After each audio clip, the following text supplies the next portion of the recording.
Telesaúde Bahia, para profissionais de saúde da atenção básica que atuam na Bahia. Então, vamos começar agradecendo, né, sempre o convite aqui do pessoal do Telesaúde. Eu estava falando aqui no início com o Thiago da potência desse espaço, né, como é um ganho para os trabalhadores, né, do Estado ter o Telesaúde, o alcance que o Telesaúde tem, o acesso que a gente passa a ter a diversos assuntos tão interessantes que são abordados aqui no Telesaúde Bahia, né, nas webs e outras formas de acesso que as pessoas têm, né, através do Telesaúde Bahia. Então, parabenizar, o pessoal do Telesaúde Bahia tem um trabalho brilhante aqui no Estado, né. Então, eu tenho uma trajetória na saúde, né, falar um pouquinho quem eu sou. Eu estou aqui no estado desde 2007. Antes de chegar aqui à Bahia, eu trabalhei em outros estados, né, eu sou paulista, mas trabalhei também no Amapá, né, com comunidades ribeirinhas, trabalhei em Minas Gerais, sempre na saúde da família, sempre na atenção básica a vida inteira. Trabalhei alguns anos no cuidado como enfermeira na saúde da família, gerência de unidade básica em São Paulo, e depois atuei bastante tempo na gestão, né, aqui na gestão estadual, na CESAB, na Fundação Estatal Saúde da Família, na gestão municipal, trabalhei também como apoiadora institucional. Então, tenho uma trajetória no cuidado inicialmente na gestão e nos últimos anos tenho me dedicado à educação. Então, paralelamente até as minhas atividades aqui na gestão estadual, também comecei a enveredar pela educação, formação de trabalhadores na pós-graduação. E especialmente na pós-graduação eu tenho atuado, especializações, programas de residência, né, em saúde da família.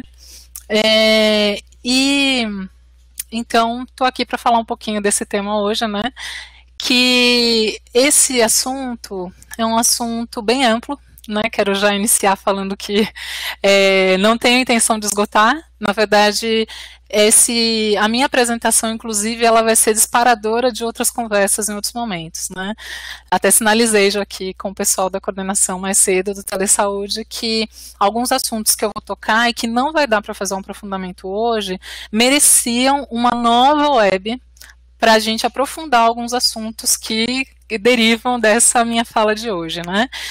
E vocês podem, inclusive, sugerir os pontos que vocês acham que mereciam a gente aprofundar um pouquinho mais. E aí, gente, minha fala, além de ser disparadora, ela é um estímulo, na verdade, né, para essa discussão, para que a gente estude, vá atrás, busque mais informações, mas ela traz uma bagagem muito grande das minhas experiências, nesses 3 pontos, né, nesses 3 espaços, aí, nesse tripé de atuação na saúde, as minhas experiências no cuidado, na gestão e na educação, tem várias coisas da minha fala que são vivências e experiências que eu vi de outras pessoas e que eu vou trazer aqui para exemplificar. É um tema, gente, que quero trazer que não existe um único caminho, nem para o debate da territorialização e nem para o planejamento das ações de saúde, tá? Então, é importante eu vou trazer aqui a minha lente, na verdade, possibilidades do que eu vejo para esses assuntos, mas existem inúmeras outras, e pessoas diversas no país que estão discutindo esses assuntos e trazendo ferramentas diferentes, inclusive das que eu vou trazer. Então, ou seja, aqui, dentre diversas ofertas que existem sobre esses assuntos, eu vou trazer algumas, tá? Então, é um estímulo para que vocês, inclusive, procurem mais sobre esse tema, tá? Então, vamos lá. Eu vou começar aqui. Vocês possivelmente já têm ouvido falar sobre esse tema, né? O território, né? É um tema que a gente fala o tempo todo e é a base do nosso trabalho na saúde da família. E qual o olhar que a gente tem para o território quando a gente está na saúde da família, né? A maioria de nós, trabalhadores que estão nas equipes de saúde da família, exceto, vou dizer, as agentes comunitárias, eu vou colocar no feminino, porque são maioria mulheres, sabemos, e agentes de combate às endemias, né? As agentes, em sua maioria, elas moram, né, mais próximo, ou nesse território, estão ali vivenciando esse território, e aí, nesse sentido, elas têm um olhar mais aguçado, muitas vezes, para algumas questões desse território do que outros profissionais que não moram ali e passam a conhecer esse lugar quando começam a trabalhar nesse lugar. Então, a gente tem diversas discussões na área da saúde e fora da saúde de como olhar esse território, né? Inclusive a saúde bebeu de algumas fontes teóricas, inclusive até da própria geografia, né? Tem algumas produções, inclusive até na área da saúde, que bebem muito da fonte das produções de Milton Santos, né? A gente não pode deixar de citar, mas de que maneira a gente passa, e outros autores, inclusive, viu, gente? Estou citando aqui Milton Santos, que tem uma força incrível, mas existem outros autores que trabalham muito essa questão do território e como a gente olha o território. Então, aqui é uma síntese, né, essa primeira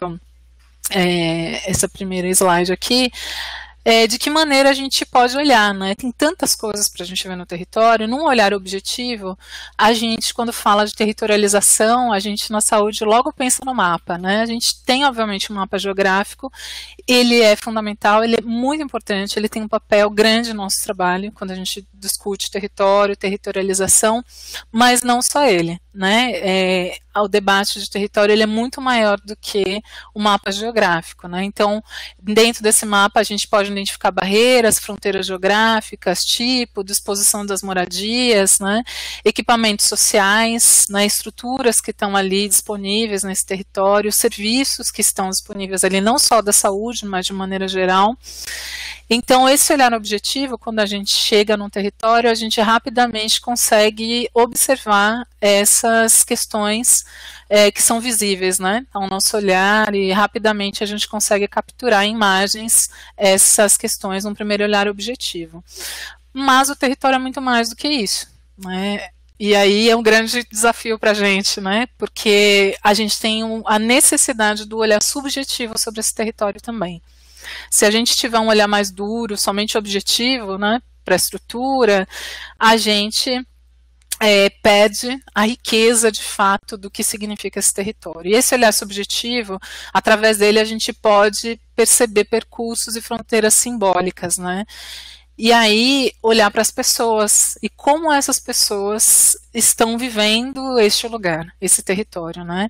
Então a gente tem percepções dos próprios moradores, pessoas que estão naquele lugar, a gente tem uma história, a gente tem cultura, costumes, e esse espaço, ele num primeiro olhar rápido a gente não consegue, né, adentrar, ainda mais se a gente não está naquele lugar, né? Se a gente não mora ali e a gente não tem uma relação com aquele lugar, a gente vai demorar um pouco mais para se apropriar, né, desses outros aspectos que é necessário então um olhar subjetivo para esse território. Para a gente que trabalha na saúde da família, né, na atenção básica, né, a gente conseguir compreender e ampliar o nosso olhar para os aspectos subjetivos vai ser fundamental para a gente entender aquele lugar, né? Entender as pessoas, porque a gente lida com pessoas, né, que habitam esses lugares, que é o território, né, físico, elas moram ali, e claro que uma coisa depende da outra, né, mas a gente precisa estar muito atento e também aguçar a nossa sensibilidade, né? Então aí eu trago algumas perguntas, né? De que maneira as pessoas habitam esse local. Então a gente tem um território, tem pessoas que moram ali, mas se a gente fizer um olhar rápido para isso, a gente não vai compreender de fato como elas habitam. Perceber o habitar, como as pessoas se relacionam com aquele lugar e como elas constroem a vida delas ali, é muito mais amplo do que um simples olhar em uma fotografia de um mapa, ou de uma cidade, um mapa de satélite, ou a gente tirar fotos rápidas, né? Requer tempo, tá? Essa é uma questão importante que eu vou trazer um pouquinho mais a seguir, que é descobrir o nosso território, o território que a gente trabalha, não é da noite para o dia, não é só no primeiro momento, é sempre. E sempre a gente vai descobrir mais coisas quando a gente está trabalhando com o território, com pessoas ali, até porque esse território também não é estático, as pessoas também mudam, e tudo vai mudando com o passar do tempo. Então é uma descoberta a cada dia, né? E a gente precisa estar sempre atento com um olhar investigador, né? O trabalhador, ainda mais estando na saúde da família, ele é um cara que precisa ter um instinto investigador e pesquisador. Precisa estar interessado nas pessoas, gente, né? A gente trabalha com vidas, com pessoas, e tem histórias por trás, né, desse território, desse lugar, dessas vidas, dessas pessoas. Se a gente não está interessado, nessas pessoas, vai ser difícil a gente fazer um trabalho com mais qualidade, como a gente deseja, né? Então, aí algumas outras perguntas que se desdobram, né? Como as pessoas que habitam esse local percebem esse território? Então não é só o nosso olhar de profissional, mas como aquelas pessoas que estão ali, ouvir delas o que elas acham sobre o território é uma coisa importante, porque às vezes a gente tem uma percepção que é completamente diferente das pessoas que moram lá. Elas veem aquele lugar, e aí essa é uma coisa importante, gente, quando a gente pensa em problemas de saúde e doença. Porque o que pra gente, que é uma pessoa muitas vezes estrangeira daquele lugar, é um problema, para as pessoas de lá pode não ser. Tá? E aí a gente entra naquele aspecto da história, dos costumes, da cultura, né? Eu que trabalhei em outros estados, inclusive posso dizer isso, né? Quando eu trabalhei em região amazônica, em região do sertão, lugares fora do meu estado, até quando eu trabalhei numa região de ocupação, na periferia de São Paulo, na zona leste de São Paulo, todas as vezes foi uma descoberta para mim, porque eu estava fora do meu lugar original. Eu não habitava aquele lugar, e a gente precisa ter todo o respeito com isso, né? E toda a abertura para ouvir, para tentar compreender a questão da empatia, se colocar no lugar daquelas pessoas que estão ali, para tentar compreender o que passa, o que elas pensam sobre a vida, o trabalho, a doença, a saúde. As manifestações de saúde e doença, elas mudam conforme as regiões do país. Dentro de uma própria cidade pode ter compreensões diferentes das pessoas sobre isso, né? Então, gente, é necessário a gente se abrir, né, para tudo isso. O que são problemas e potencialidades para as pessoas que residem ali? Então, é o que eu trouxe, né? Elas aqui precisam dizer para a gente o que é um problema, o que é uma necessidade de saúde, e quais os modos de trabalhar e viver nesse território. Então, eu fiz questão de trazer a questão do trabalho, gente, porque muitas vezes a gente esquece de perguntar e compreender como as pessoas trabalham nos lugares e como o trabalho influencia na vida inteira das pessoas, né? A gente mesmo sabe, o trabalho tem um tamanho enorme de tempo e dedicação na nossa vida e sentido, né? O trabalho é um espaço de produção de sentido para a gente, né? E para as pessoas que a gente cuida também. Né? Então, o trabalho, ele influencia bastante se as pessoas vão ficar saudáveis ou doentes, né? E doenças num sentido bastante ampliado, né? Que aí entra o debate do que é o adoecimento, né? Muitas vezes não é visível, né? É um conceito também que os próprios sujeitos vão construindo, né? O seu percurso aí do que é estar saudável ou doente, né? Então, é isso, a gente precisa, esse primeiro momento eu queria trazer uma fala de uma total abertura, né? Será que a gente está? Pergunto para vocês aí que estão nos diversos locais aqui nas apresentações aqui, é muito legal, gente de vários lugares se apresentando. Como é que vocês aí na unidade de vocês estão olhando para as pessoas que moram aí? Vocês moram aí, né? Também essa é uma pergunta, porque se você é do lugar, você tem uma outra relação. Os trabalhadores que moram no mesmo lugar, que atuam, têm uma outra relação de aproximação. Hoje em dia, eu acho que isso traz mais potência para o trabalho, sinceramente. Claro que nem sempre a gente pode morar e trabalhar no mesmo lugar, mas quando isso é possível, eu acho que traz um ganho porque a gente se aproxima das pessoas e a gente cuida melhor. Quanto mais a gente compreender quem são aquelas pessoas, qual é esse território, e a gente começar a entrar dentro desse território, entrar em todos os sentidos, né, dessa abertura mesmo que eu estou falando, a gente vai cuidar melhor das pessoas que estão ali, né, vai ter mais empatia, uma relação mais verdadeira entre as pessoas, mais conexão, que é isso que a gente está tão precisando, né, nas relações humanas, especialmente na saúde, né, esse é o foco do momento, né. Eu sempre trago, gente, sem desmerecer, a gente tem uma tradição na saúde de uma formação muito voltada para o biológico, né? A gente sabe, isso está bastante documentado, inclusive essa crítica, né, à nossa formação. E a gente está num momento de uma redescoberta do humano, né, da humanização. Esse debate está muito forte há muitos anos, né? Inclusive, há 2 anos atrás eu estava aqui fazendo uma web sobre acolhimento, né? Com classificação de risco, a gente discutiu sobre isso. Mas eu sempre falo que sem desmerecer a necessidade da gente sim ter atualização com as melhores evidências em relação aos aspectos clínicos, ao cuidado biológico, o que a gente precisa mais do que nunca fortalecer, gente, é a nossa capacidade de olhar de maneira ampliada para as pessoas e aperfeiçoar o nosso modo de se conectar umas com as outras, né? A gente, para ter um cuidado bacana, a gente precisa ter mais ferramentas do que as ferramentas clínicas, né? A gente precisa ter outras ferramentas que dão conta dos aspectos subjetivos mesmo, né? Então, trazer esse debate também para a territorialização, para essa identificação do território das pessoas que estão ali também é fundamental. Aí, gente, eu trabalhei bastante aqui, falar um pouquinho como foi essa construção dessa apresentação que é curta. Eu vou, até pela questão do tempo, vou tentar ser mais concisa, que eu falo muito, mas eu trabalhei a partir de perguntas de vocês. Tá? O pessoal do Telesaúde reuniu algumas questões que aparecem com frequência aqui para eles sobre esses assuntos, né? Sobre a questão da territorialização e a relação dela com o planejamento. Eu peguei exatamente essas perguntas e eu tentei trabalhar aqui alguns slides, não numa tentativa de ter uma resposta final, viu? Trazer de novo aqui, que são considerações e experiências aqui para disparar e instigar vocês, inclusive, a estudar mais e procurar mais sobre isso. Mas eu tentei trabalhar, então, a partir do que vocês apresentaram como dúvidas, tá? Então, aqui a primeira questão. Como realizar a coleta de dados e análise na territorialização?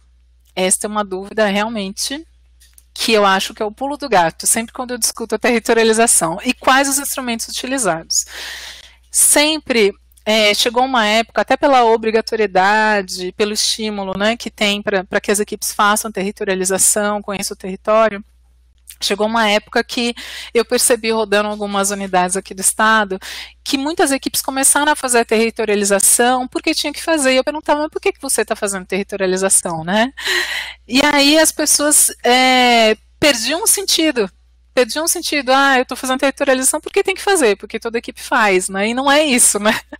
Qual é o sentido da gente fazer territorialização? Tem um motivo, né, para a gente fazer ela.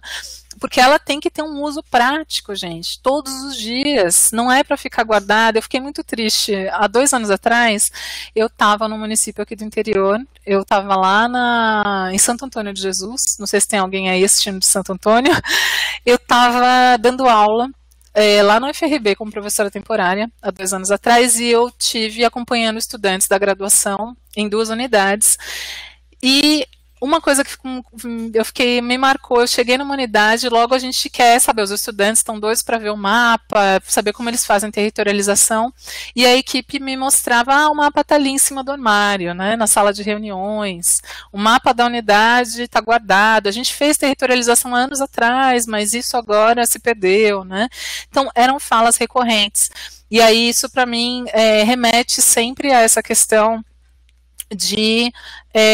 das pessoas fazerem o trabalho da territorialização e não dar continuidade a ela, né? E não produzir sentido, né? Não ter valor de uso para as pessoas. Então, vou trazer aqui, acho que é uma coisa que vocês precisam pensar, como vocês produzem a fórmula de vocês, da sua equipe, de fazer uma territorialização que ela efetivamente seja utilizada direto, que vocês usem durante as reuniões de equipe, no dia a dia, que não só a equipe utilize, mas que a população tenha acesso a essas informações, o gestor tenha acesso a essas informações. Então esse precisa ser um trabalho, gente, de um retorno maior, muito maior para vocês mesmos e para todo mundo que está envolvido, né? Então vamos pensar na territorialização como um produto prático, ele precisa ser prático, não é para ficar, que a territorialização, que é um tema amplo, que é tudo o que a gente estava discutindo aqui no slide anterior, que ela não envolve só construir um mapa, mas esse mapa ele é somente uma possibilidade de mostrar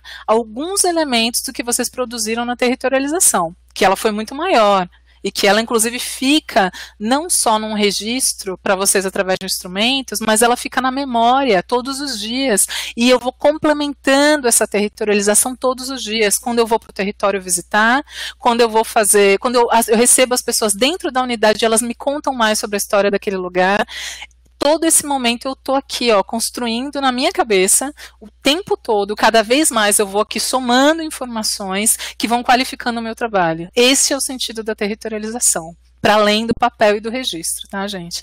Então aqui, primeira coisa, né, observação atenta e sensível, buscando desnaturalizar o olhar sobre o território.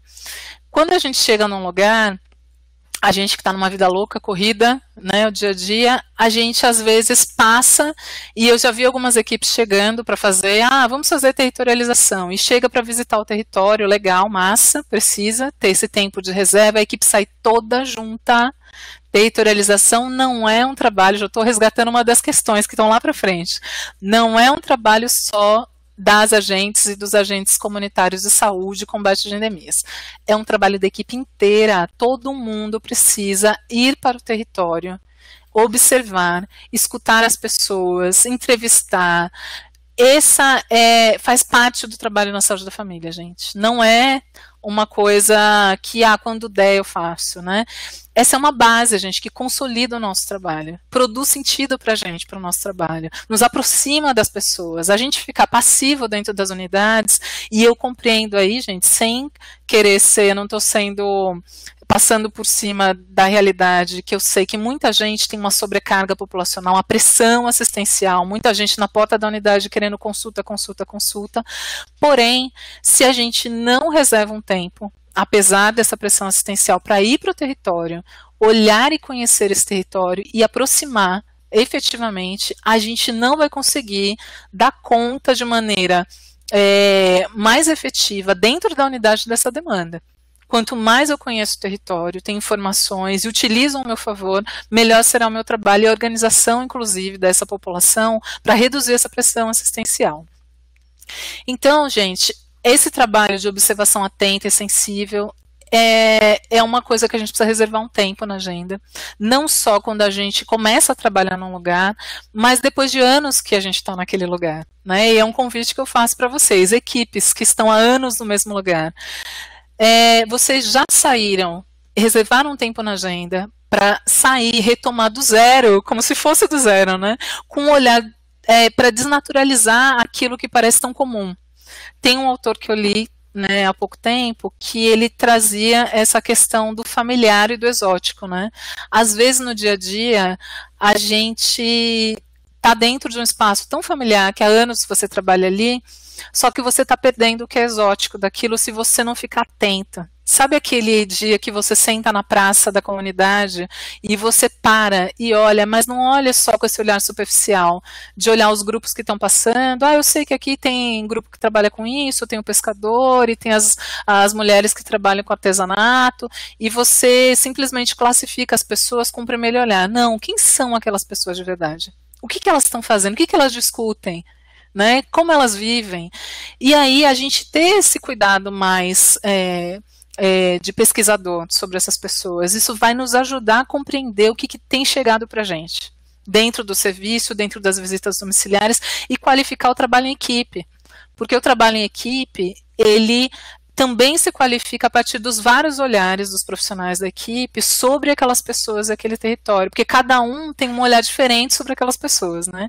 Então é uma complexidade e um mosaico com vários olhares de vários profissionais, com várias lentes e várias possibilidades, né? Aí, a gente, para além da gente fazer uma observação atenta e sensível, a gente fazer entrevistas, conversar com as pessoas, para a gente coletar dados, né, e analisar essa territorialização, é fundamental a gente fazer um mapeamento do perfil dessas pessoas, né? Então, esse perfil que vai para a questão dos costumes, da sua história, de como elas vivem, como elas trabalham, mas a gente também tem instrumentos aí oficiais, através dos nossos sistemas de informação do SUS, que a gente já precisa preencher, a gente sabe, nossa rotina cotidiana, né?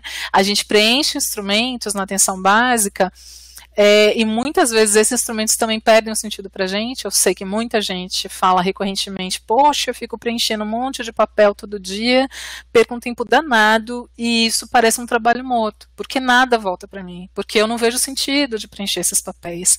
E aí, gente, que é a questão, a gente precisa sair um pouco desse papel, Eu compreendo que existem problemas mesmo na análise das informações, da produção em saúde, das informações que a gente gera, e da gente ter acesso especialmente a elas, né? Muita gente tem dificuldade de acesso a um relatório em vários municípios, a gente sabe disso, mas a gente também precisa tentar sair um pouco do papel passivo e tentar ir atrás de alternativas, se a gente efetivamente está querendo melhorar, né? Eu, desde antigamente, né, antes do CESAB, SUS, na época do CIAB, né, eu sou velha e eu sou da época do CIAB, quando a gente ainda, inclusive, para preencher, na época que eu trabalhei na Amazônia, região amazônica, vocês terem uma ideia, eu recebi um computador na época e eu digitava no computador a minha produção, e as pessoas, os agentes comunitários vinham, na época era Pax ainda, né? E as pessoas vinham digitar no computador, era aquele sistema DOS, um negócio terrível, que ninguém conseguia mexer direito, então vocês imaginam. E a gente hoje em dia evoluiu bastante, perto daquela época, e naquela época a gente já reclamava do quanto era difícil ter acesso, né, ao que a gente produzia, a gente preenchia o sistema de informações e a gente não conseguia resgatar os relatórios, o que realmente se consolida a partir daquela informação que a gente produzia. Hoje temos problemas ainda, mas eu acho que a gente precisa encontrar alternativas, porque ó, desde aquela época, que já tem quase 20 anos, que eu trabalhava com CIAB, a gente tinha problemas já, continua tendo problemas, e se a gente ficar sempre esperando uma resolução que venha de cima, ou de outros espaços, o que, claro, precisa ter também, a gente também, no nosso lugar, precisa encontrar outras alternativas de acessar essas informações, né? Por isso que eu trago em seguida a criação de instrumentos complementares pela equipe. Aí todo mundo vai falar, não, pelo amor de Deus, eu já preencho um monte de instrumento, um monte de papel, como é que eu vou criar coisas novas? Na prática, se vocês olharem com um pouquinho mais de cuidado, eu aposto que um monte de vocês já tem instrumentos alternativos aos sistemas oficiais de informação. O que é um sistema, por exemplo, de um livro de registro de pré-natal? Que um monte de gente, olha, eu poderia fazer uma aposta que no mínimo 90% das unidades de vocês tem um livro de registro de acompanhamento do pré-natal, por fora dos sistemas de informação. As pessoas pegam um livro ATA, criam ali colunas onde elas monitoram as gestantes mensalmente, os exames, as consultas, todas as informações que são necessárias ao pré-natal. Então, assim, vocês já têm sistemas de informação de acompanhamento criados por vocês há muito tempo, e que também esse livro, eu pergunto para vocês, vocês estão utilizando também esses sistemas complementares que vocês já têm há muitos anos, esses livros de registro? Então, para quem aqui, gente, possivelmente tem pessoas com diversas situações, tá? Estou trazendo exemplos de situações de pessoas que estão numa dificuldade muito grande ainda. Eu sei que tem pessoas aí que já estão anos-luz, com tudo funcionando, bonitinho, consegue o relatório na hora, dentro da sua própria unidade, consegue avaliar as informações, mas tem um monte de gente que não tem acesso a isso, ainda, infelizmente. E aí, não dá para a gente ficar parado, a gente precisa criar possibilidades. Então, nem que seja... Então, gente... Aí, a minha fala aqui, eu estava trazendo que a minha fala é para um público bem diverso, né? A gente tem pessoas que provavelmente são, digamos, estão numa situação ideal, ou que muita gente deseja, que está com tudo funcionando, está com PEC, está com computadores nas unidades, nas salas, está tudo legal, funcionando, conectividade, e, poxa, a gente tem que ficar muito feliz com quem conseguiu chegar a um nível que a gente sonha há muito tempo, né? Mas ainda existem pessoas que ainda têm dificuldade, né, com sistemas de informações, ainda está no papel, e eu sei que pessoas, inclusive próximas aqui de Salvador, ainda estão com uma produção com dificuldades, né, não só na coleta das informações para o sistema de informação, quanto conseguir um acesso, né, à consolidação das informações, relatórios. Então, ou seja, a gente tem pessoas com diversas situações. Independente da situação que você esteja, né, quem já está com mais facilidade, ótimo, mas mesmo quem não está com tudo legal ainda, é importante a gente conseguir criar possibilidades, nem que sejam simples, da gente reconhecer o nosso território e consolidar informações sobre o nosso território. Então, a territorialização, ela é um processo amplo que envolve a observação, conhecer esse território de maneira ampliada, as pessoas que vivem ali, e tem um processo também que envolve a territorialização, que é efetivamente conhecer em detalhes quem são as pessoas, os grupos populacionais, as situações de saúde e doença presentes no território, e para isso é necessário a gente ter uma consolidação da informação através dos sistemas de informação. Né? Então, os sistemas oficiais, ou para quem ainda está com dificuldade, pode ainda utilizar algumas ferramentas próprias, né? Como eu estava citando, por exemplo, algumas equipes têm livros de registros próprios muito bem alimentados e que são, de alguma forma, fontes de informação, e a gente precisa usá-las, né? Eu já vi equipes, por exemplo, com livros não só do pré-natal, mas de saúde da criança, livros que consolidam informações sobre saúde mental, que é uma das lacunas que a gente tem de informação na saúde da família, equipes que consolidam informações sobre o cuidado com hipertensão e diabetes, e tem uma fonte riquíssima de informações dentro dos seus livros de registro. Então, essas são fontes alternativas e próprias, muitas vezes, da equipe, que ficam na unidade, que vocês podem também consultar e nos ajudam também a conhecer essa situação, né, da população. Então, uma das expressões que a gente vem utilizando há alguns anos é essa questão da cartografia do território, né? Cartografia, essa palavra que vem também da geografia, né? Cartografar, né? É uma construção mais ampliada, né? De um mapa, de um registro possível, né? Então, eu trouxe aqui como um conceito, como um resultado de observações e coletas de informações através de informantes locais, documentos, sistemas de informação que apoiam a equipe a construir representações do território. Então, a gente pode transcender a questão do mapa, né? Eu acho o mapa uma questão fundamental para a gente da saúde da família, porque ele tem usos cotidianos muito importantes, mas existem experiências de equipes que produzem outros esquemas, desenhos, né, e aí produzem outras formas de representação sobre aquele território, utilizam filmes, né, a produção de filmes, inclusive, com entrevistas, com filmagens, com imagens do local. Existe a utilização do recurso da fotografia, tem pessoas que amam a fotografia e conseguem, inclusive, né, fazer um registro fotográfico, por exemplo, do seu território, que traduza as especificidades daquele local, né, de como as pessoas vivem e moram e habitam aquele local, e outras que vocês tiverem a criatividade, né. Então, a gente precisa compreender que essa cartografia do território, essa territorialização, a gente pode ir além daquela produção do mapa, né, do mapa que é o mais comum. A gente pode produzir um mapa, mas pode produzir muito mais, né, e diversos usos, e a gente encontrar usos, inclusive, né.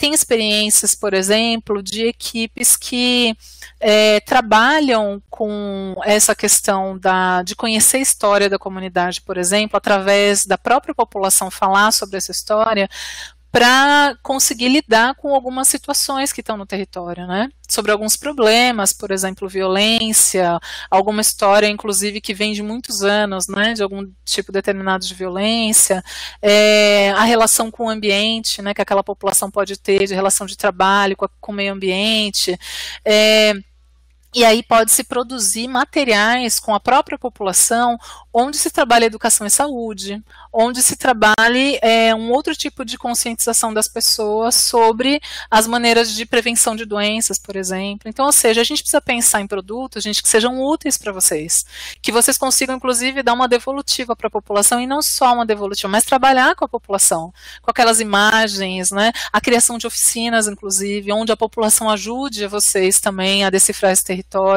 Ou seja, a gente pode trabalhar de uma maneira ampliada esse conceito da territorialização, né? E aí, por isso eu não queria me fixar só no mapa, mas sempre lembrando que os mapas são importantes para a gente também, né? E especialmente para a gente que não mora no lugar, ter um mapa é fundamental. Claro que com o tempo a gente vai se apropriando, aquele mapa começa a ficar na nossa memória e a gente conhecer com a palma da mão o território, mas mesmo assim é legal a gente olhar para esse mapa e atualizar ele, revisitar, porque também as coisas vão mudando, as pessoas vão mudando das casas, o território vai mudando, né, e a gente precisa ir atualizando. É legal também a questão de tornar público, né? Esses mapas, muitas vezes eu observo também que algumas equipes deixam lá na sala de reunião ou no espaço só da equipe. E o legal é a gente ter esse mapa num lugar onde a população também se reconheça, né? Quando entre na unidade, por exemplo, a população consiga perceber qual é a área, né? Qual é aquele território, a área de abrangência daquela unidade, por exemplo. Tem aspectos práticos. Uma pessoa que acabou de mudar para aquele local, ela chegar numa recepção de uma unidade e ela conseguir perceber onde ela mora, e se ela até faz parte daquela unidade, por exemplo, é um aspecto prático, né? Enfim, quem trabalha na recepção, compreender, inclusive utilizar. As pessoas que trabalham na recepção das unidades, muitas vezes elas têm dificuldade até de se apropriar ou de compreender também esse território. E participar dessa territorialização, construir, ter acesso a um mapa, a um registro visual, facilita o trabalho também da recepção. Ou seja, vamos pensar em diversos aspectos práticos, né? Como é que eu trago para a minha prática cotidiana? Para que me serve? Tá? Também para outros aspectos, até para a gestão municipal, para uma produção, por exemplo, em nível municipal, uma junção também dessas produções das equipes e das unidades para uma produção, por exemplo, que a gestão e outros serviços de saúde do município tenham acesso, que a rede de saúde tenha acesso e saiba efetivamente, a partir do endereço do usuário, qual é a unidade de referência daquela pessoa. Então, ou seja, tem usos que precisam transcender a nossa própria unidade também, né? Como é que a nossa territorialização serve para gestão e para outros serviços, para outros trabalhadores da rede, né? Então, isso é bem legal. Tive uma experiência em um município em São Paulo, onde eles produziram, a partir de um trabalho amplo, demorou bastante tempo, né, de territorialização de todas as equipes, unidades. A Secretaria de Saúde consolidou um caderno que foi impresso em gráfico e distribuído para toda a população do município. Eles conseguiram produzir com os mapas, unidade por unidade, com todos os serviços da rede. Ficou belíssimo e era um caderno fino, viu, gente? Não era um município tão grande também, e eles conseguiram fazer um material muito bacana de orientação para a população, distribuíram por correio, a cada residente, cada família do município recebeu um caderno daquele. Então, para vocês verem um exemplo fantástico de a que serve um trabalho desse de registro, né?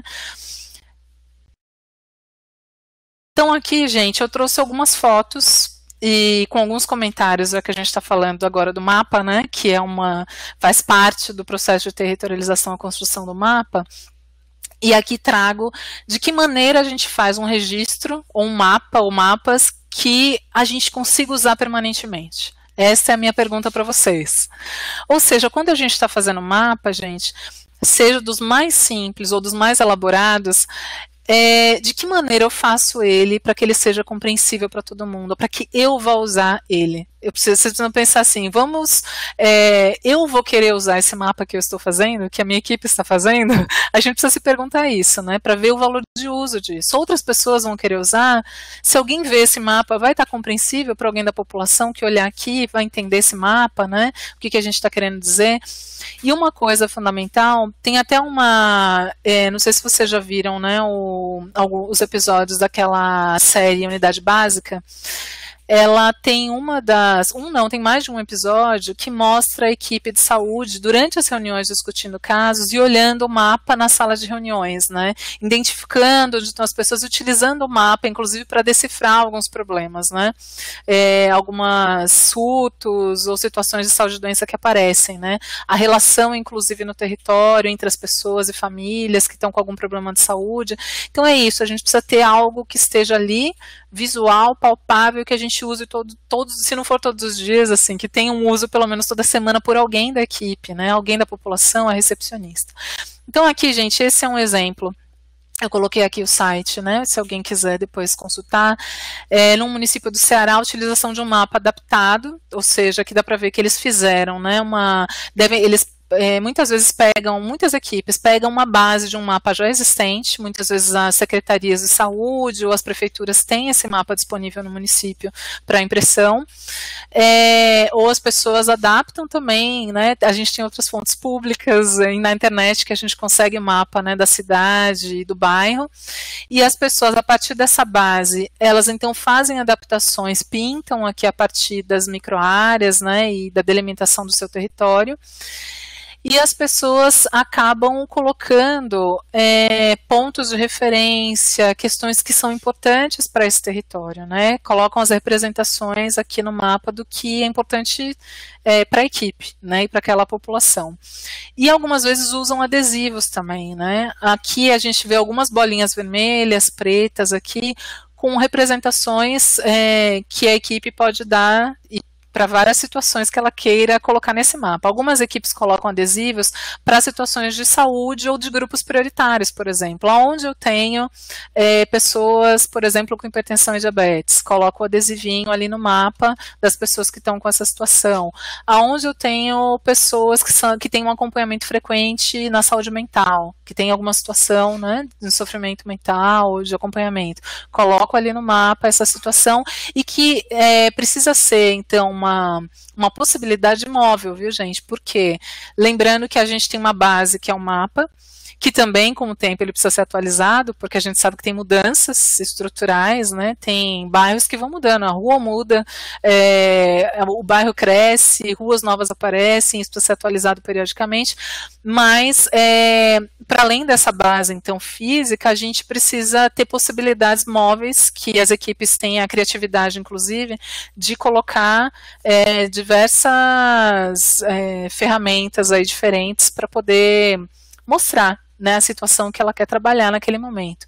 Então, eu já vi exemplos com alfinetes, né, com adesivos, tem pessoas que usam linha, né, eu já vi linhas coloridas, inclusive, materiais às vezes até mais baratos, né, adesivos coloridos de fita mesmo, né, fita adesiva, essas bolinhas, enfim. Tem várias possibilidades, vocês podem inclusive compartilhar, eu acho, as possibilidades de vocês, eu acho que as experiências são interessantes. As pessoas são muito criativas, né, aqui tem pessoas colocando no chat aqui possibilidades, lápis de cor, enfim, tem várias possibilidades que as pessoas utilizam. Outra situação que eu já vi muita gente utilizando ultimamente para ser a base, né, e fica bem real, a gente fez até uma experiência lá em Santo Antônio com o pessoal do FRB, um grupo de estudantes que eu estava numa unidade, a gente apoiou a equipe a fazer um mapa como esse que eu estou mostrando aqui. Esse aqui é um exemplo de uma equipe lá do Rio de Janeiro, que eu peguei na internet. Mas a gente tem hoje em dia a disponibilidade de aplicativos, né, e aí é um exemplo do Google, mas facilita a delimitação do território, né, para a equipe, e você pegar, e aí você tem duas opções, né, quando você utiliza esse aplicativo, que é aquele mapa mais limpo, que só tem as ruas, e tem essa que é a de satélite, que você vê as casinhas, né, você vê os pontos onde tem mata, você vê um ponto que está mais aberto dentro da delimitação, então fica um mapa super legal, eu acho, esses aqui de satélite, né, porque eles são muito reais, as casinhas já estão ali, inclusive. Claro que, dependendo do tamanho do seu território, você vai ter que ampliar ele para conseguir ver algumas coisas, né? E aí a impressão precisa ser uma impressão grande. Mas ele é uma alternativa boa, viu, gente? Relativamente prática e rápida de ser feita, né?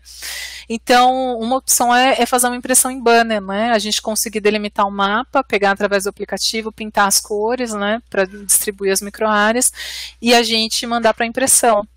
E aí depende dos recursos aí locais que vocês vão ter, a gente consegue ter com uma certa rapidez a visualização do mapa dentro da nossa unidade. E a partir daí, dessa base, vocês podem marcar no mapa de vocês através de alfinetes, adesivos, coisas móveis, né? O ideal é ter coisas que vocês possam colocar e tirar, para que não fique permanente ali uma coisa que pode mudar no futuro, tá bom?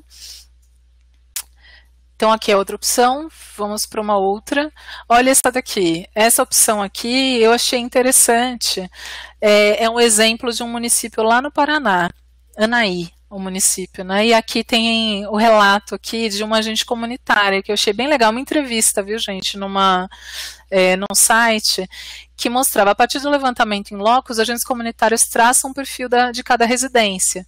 Nós temos o mapa na cabeça, mas a maquete facilita para quem é de fora e para um agente de outra área da cidade. Olha que legal essa fala, né? Dessa pessoa, dessa agente comunitária. Ela trabalha há 14 anos já lá. Segundo ela, uma das principais vantagens da visualização rápida das características de cada residência facilita o combate à dengue, por exemplo. Ela cita esse exemplo, que é legal, e ela pode identificar as residências afetadas, né? Ela conta aqui sobre o bloqueio que eles fazem das casas visitadas, a identificação das larvas do mosquito, enfim. Agora, olha como é grande, né? O que eu achei bonitinho é que eles colocam as casas bem grandes, então dá para colocar muita informação nesse exemplo aqui que eu vi na foto. Então achei bacana. Se vocês tiverem uma parede bem grandona, que dá para fazer um mapão enorme, com uma representação bem clara, assim, de residências, eu acho fantástico.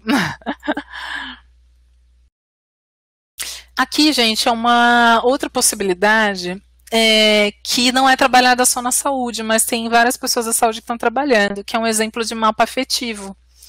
Esse aqui é um exemplo de um site que chama Agenda Pública, né? Que eles contam de uma experiência para fazer com a população. Eles tratam aqui desse mapa como uma ferramenta de mobilização. Aqui, eu vou até ler aqui. O mapa afetivo é um instrumento que simplifica o acesso aos sentimentos dos indivíduos em relação ao território onde vivem. O processo começa com um levantamento individual ou coletivo de impressões, sentimentos, histórias, experiências pessoais, potenciais e fragilidades do território. Em seguida, essas indicações são desenhadas no mapa da cidade, saindo da percepção pessoal para ganhar uma dimensão pública. Olha que bacana essa experiência, gente. Eu achei que ele pode ser uma ferramenta de oficina, inclusive, né? De vocês aí com a população, para trabalhar justamente essas relações dos sentimentos, do território, do pertencimento, né? Do que eles identificam como problemas, como potencialidades, e fica muito bacana, assim, para vocês, inclusive, deixarem exposto esse mapa também na sua unidade, né? Eu acho que ele é um mapa complementar ao nosso mapa tradicional, né? Eu achei bem bacana. Tem aqui um outro exemplo, também do mapa afetivo. Esse exemplo, gente, olha que bacana, ele estava nesse site da Caixa Cultural. Olha só, era um projeto sem os editais da Caixa, né, Cultural, e eles, acho que foi lá em Curitiba essa foto, e eles estavam fazendo oficinas com a população para que os encontros vão gerar um mapeamento criativo e emotivo geográfico do centro da cidade. Era um projeto lá, então, para mostrar como resultado esses painéis de como a população, então, compreende o seu próprio local, né, usando vários tipos de mídia que produzam um mapa afetivo, ou seja, um mapa que, além de mostrar o espaço físico, também humanize a cidade, traduz a relação dessas pessoas com ela. Olha que genial. Eu achei essas ferramentas usadas aí pelo povo das artes, né, de outras áreas, o povo trabalhando com empoderamento social, como é uma ferramenta genial para a gente da saúde, né, da saúde da família. E aí precisa envolver a população. Olha que legal, não é um trabalho só mais nosso, né, da equipe, é a gente envolver a população mesmo, porque vai dar mais significado, né, para esse trabalho. Então achei muito legal o mapa afetivo, eu tenho gostado muito dessa ideia. E aí, gente, tem bilhões de exemplos, assim, eu trouxe só essas fotos para a gente mais lembrar aqui de possibilidades, né, contar de possibilidades, mas tem inúmeras, e vocês podem, inclusive, eu acho que compartilhar também é uma coisa bem legal, a gente compartilhar experiências. E aí, outra pergunta, gente, que veio. Deixa eu acelerar, eu já estou demais aqui, falei demais já. Identificadas as vulnerabilidades, quais ações devem ser tomadas pela equipe na comunidade com a gestão municipal? É essa coisa do valor de uso, né? Uma das coisas que me remete, gente, imediatamente, quando a gente identifica vulnerabilidades, as situações que estão no território, através da territorialização, primeira coisa é a gente perguntar como é que está o nosso serviço, o acesso ao nosso serviço e a nossa agenda. Gente, a territorialização precisa ter uma conexão total com a construção da nossa agenda. E aí, ela é um dos sentidos, gente. Para a gente, inclusive, você está fazendo territorialização para que sirva, para que a gente organize o que a gente está fazendo. Então esse é o principal sentido, esse e outros, inclusive, né? Tem uma outra questão que também acho que a gente tem duas vertentes de planejamento que nos ajudam quando a gente faz uma territorialização bacana. Uma delas é a organização de agenda. E aí eu trago algumas perguntas, várias, que vocês precisam se fazer. Existe acolhimento com classificação de risco ou as pessoas têm acesso a partir da procura por ordem de chegada? Porque se for ainda um acesso por ordem de chegada, a gente não está respeitando as necessidades de saúde identificadas no nosso território daquelas pessoas e simplesmente está colocando elas ali na fila sem qualquer organização. Na prática é isso, a procura do serviço por ordem de chegada, gente, ela é uma perda de oportunidade. Né, porque a gente não está trabalhando com o que a gente produziu, com a nossa territorialização, a gente reconheceu coisas ali. E aí, como é que eu trago isso de maneira organizada para dentro do serviço? Né? Então, ou seja, é necessário, então, a gente implantar acolhimento na nossa unidade, né? Primeira coisa. Existem outras ofertas, além de atendimentos individuais, gente, uma coisa fundamental. Desde que saúde da família, a própria origem da atenção básica não é possível a gente dar conta de todas as situações do território através de atendimento individual. Né? Acho que estou chovendo no molhado, mas a gente precisa olhar para a nossa agenda. Se a nossa agenda está tomada de consultas individuais somente de todas as pessoas da equipe, temos problemas. Sabe por quê? Você nunca vai conseguir acolher todo mundo na sua unidade. Você não vai dar conta de tudo que tem no território. Então, a gente precisa encontrar outras ofertas, gente. Atividades coletivas. As atividades coletivas são riquíssimas e elas dão conta de várias situações de saúde e doença do território. Como é feito o planejamento das visitas domiciliares? Elas são feitas a partir da necessidade do território. Essa população que você identificou lá, com vulnerabilidades no processo de territorialização, ela está sendo priorizada nas suas visitas domiciliares. Se você identificou que tem pessoas em situação de vulnerabilidade, gente, esse povo precisa ser priorizado nas visitas, não dá para ser uma escolha aleatória.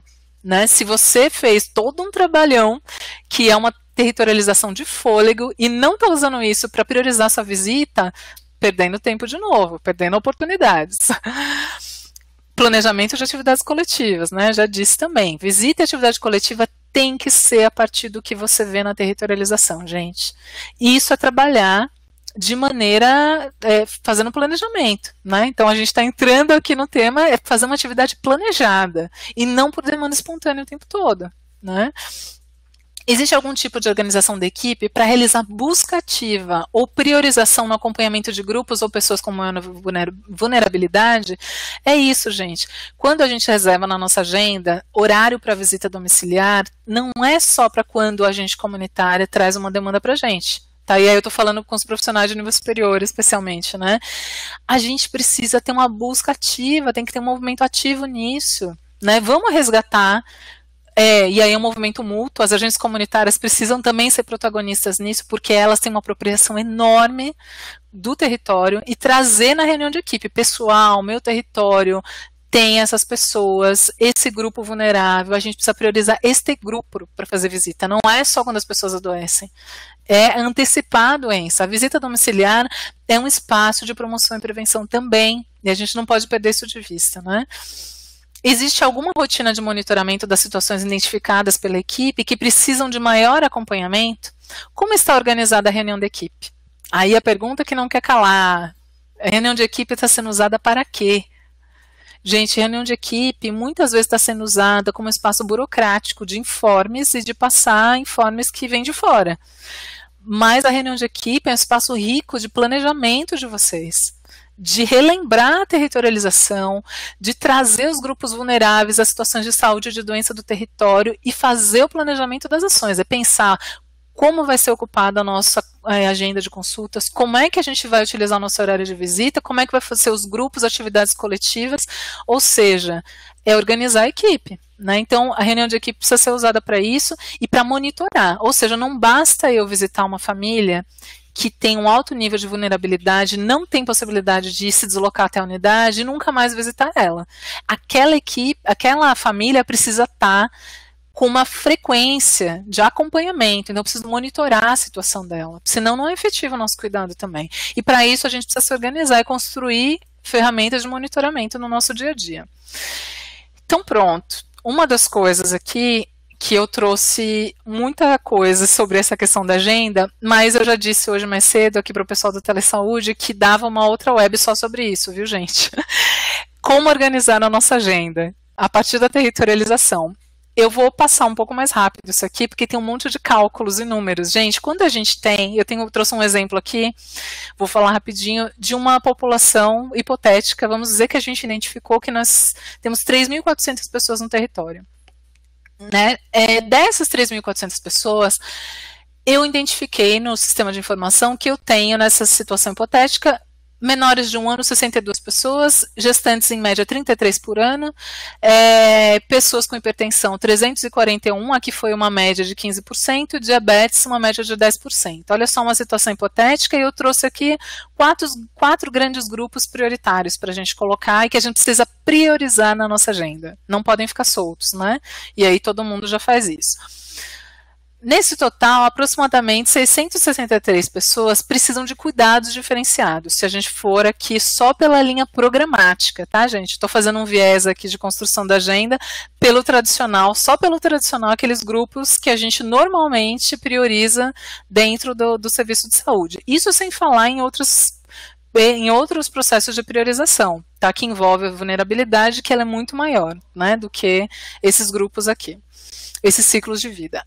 Pensar em atendimento individual, atividades coletivas e visitas domiciliares para essas pessoas. Como distribuir na agenda da equipe? Eis o desafio. Lembrando que a gente tem muito mais do que esses grupos prioritários, certo? Para colocar encaixar dentro da nossa equipe, da nossa agenda semanal da equipe toda. Aqui, gente, são alguns exercícios de cálculos para mostrar quantas consultas a gente precisaria por ano, para dar conta dessa população hipotética que eu trouxe ali de mais de 3.000 habitantes e com aquele grupo, digamos, de priorização.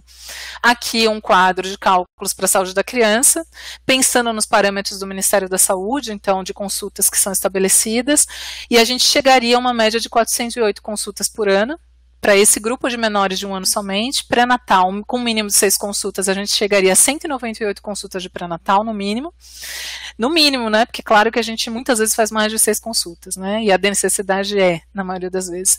341 pessoas com hipertensão e 227 pessoas, a gente daria uma média aí de número de consultas por volta de 1.364 e 272, isso já fazendo todos os cálculos, gente, eu não trouxe aqui a memória, mas é uma memória longa de cálculo, considerando que muitas pessoas têm hipertensão e diabetes ao mesmo tempo, né, então tem cálculos disponíveis para a gente fazer isso, identificar, e pensando na frequência de consultas, tá, que a gente faria.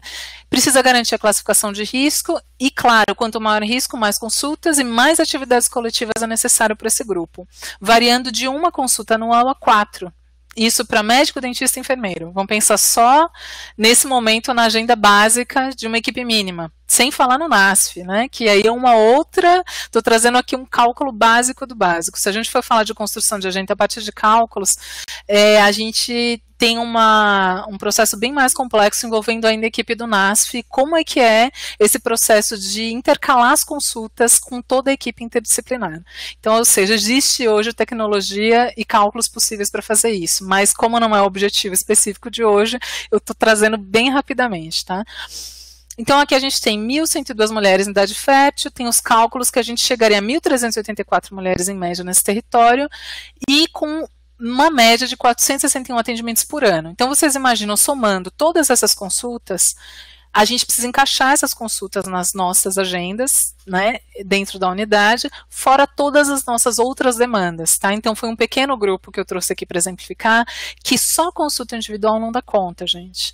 Então, a gente tem aqui segunda a sexta, e eu trouxe aqui, não coloquei tudo que é necessário, né, e cada equipe tem vários modelos de agenda, que seria legal a gente exemplificar também aqui, ressurgiram uma nova web só para discutir agenda, que eu estou só fixando aqui numa equipe hipotética, que coloque visita domiciliar, por exemplo, um turno por semana no mínimo, reunião de equipe em outro turno e atividade coletiva em outro turno. Digamos que seriam 3 atividades mínimas, um turno por semana, e que essa equipe ou esse profissional da equipe ainda tivesse os outros turnos para fazer os atendimentos individuais e outras demandas que eu coloquei aqui embaixo. Inserir na agenda a gestão do serviço, Eu sei que muitas pessoas, não só as enfermeiras e enfermeiros, mas outras categorias também apoiam a gestão dos serviços de saúde, né, fazem coordenação, que vai para um processo mais amplo do que, né, além do trabalho convencional, digamos, do que já é esperado para a saúde da família.